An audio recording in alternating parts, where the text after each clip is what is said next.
Hey Scott, what's up? I'm good, thank you. How are you? Very good, very good. Crystal Ball, eighth release, Yeah, Liferider. that's right. Yeah, Liferider. I listened to it this morning. Man, Mayday really pumps you up to start off that album. Thank you. Yeah, we put that in as a opening track because of that. We had quite good reactions to it, and our producer also said this must be the opener. Oh yeah, definitely. I definitely think so because, like, yeah, I mean that's really sets the tone for the album, and really the whole CD is just pure rock. I mean, I loved it. You know, Thank you very much. you know.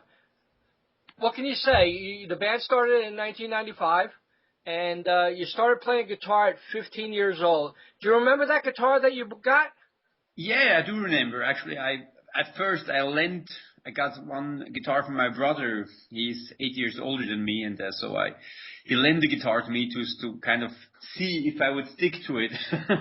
Wow. And then my parents bought me my first real own guitar. Cool, cool, cool. The album comes out June 23rd. Is that worldwide? Actually, it's already out here in Europe. Wow. It was released on May 22nd, so 2 weeks ago. Right. Well, and what's the reaction so far? They are really, really good.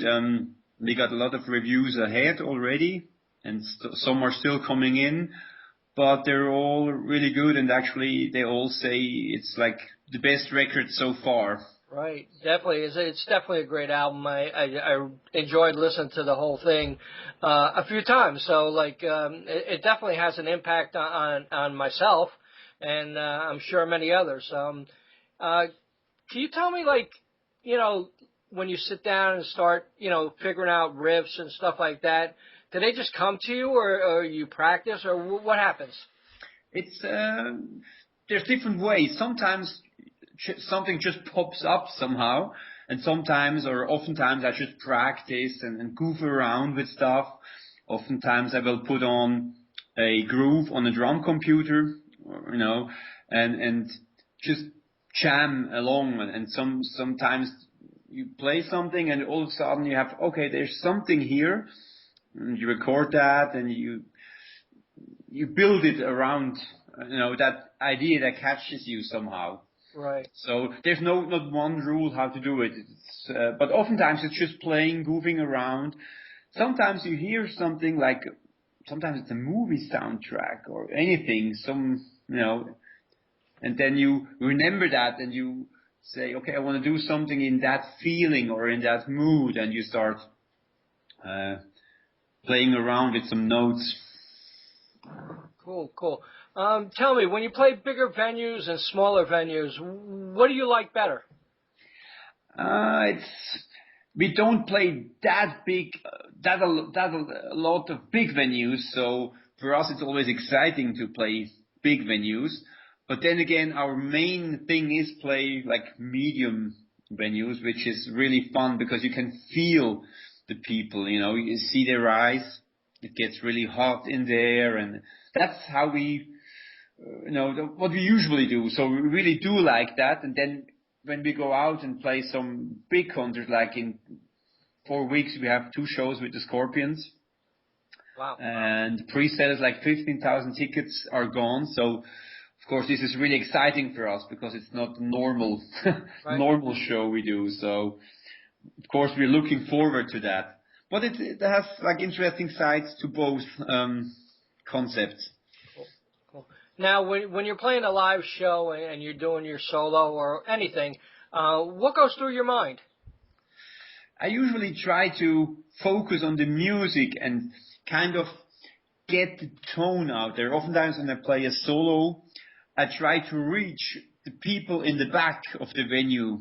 I really try to kind of throw the tone out there and kind of nail them to the wall. That's what I think usually. you Cool, know.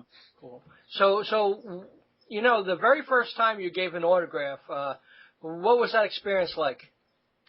I can't remember that particular one time of a first autograph, but for certain the first couple or the first time it got really bigger. It felt good, of course. At first you maybe feel a bit insecure, or is this really serious? Do they really want the autograph? Yeah. But you get used to it, and meanwhile it's normal. But at first it was really exciting, of course. Cool. When you first started as a 15-year-old, did you ever think you'd be at this point in your life? Actually, I don't know. It was the goal, really. I wanted, from the first moment, I wanted that. And at the time, I didn't really doubt it, but still I could not imagine how it would be. So it was a goal, but I had no real definition of how this would be. Right. Now, reading some of your bio, it says you believe in life after death. Can you tell me why or whatever? Yeah, it's a little, it's a little joke actually. I mean, usually people say they believe in life after death, which I'm not sure about, but I do certainly believe in life before death. That means, I think you should enjoy life, not worry too much about what's afterwards, because we cannot control it. And of course you have to, live life in a good way. I'm not saying you shouldn't care, but I'm just saying I try to enjoy every day and look at it as a gift and make the best out of it. Right. Tell me a little bit about, the goal for this new CD, Liferider. I think we've taken another step, an important step, because it's the second CD with this new lineup, with a new singer, which probably is the most remarkable change in the lineup, of course. And the goal was to top the last release, and judging from all the reviews we got, we could accomplish that. So to make another record that's better than the one before. Right. And now we do want to play live as much as we can, and we really want to achieve that we can play the major festivals next summer. So this is like the preparation for that. We want to do some tour in autumn in Europe, and really hope to be able to take that next step, and go to all the big venues, even if it's like a small spot in the afternoon or in the morning, but just to be there. This is like our next goal. Right. Now, Massacre Records, was there any stipulation in the recording process or anything they suggested? No, not at all.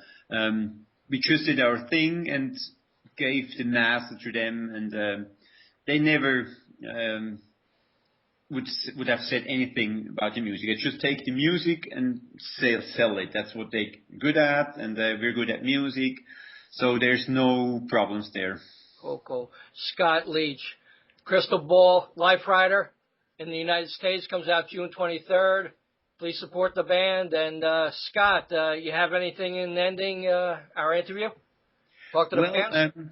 I would like to thank all the listeners, readers, whatever, and maybe please follow us on Facebook, check out our YouTube videos, leave a comment. We really appreciate that. Thanks a lot, Scott. Thank you also for the interview. It was a pleasure. Great. Bye-bye. Bye, Brian. Bye.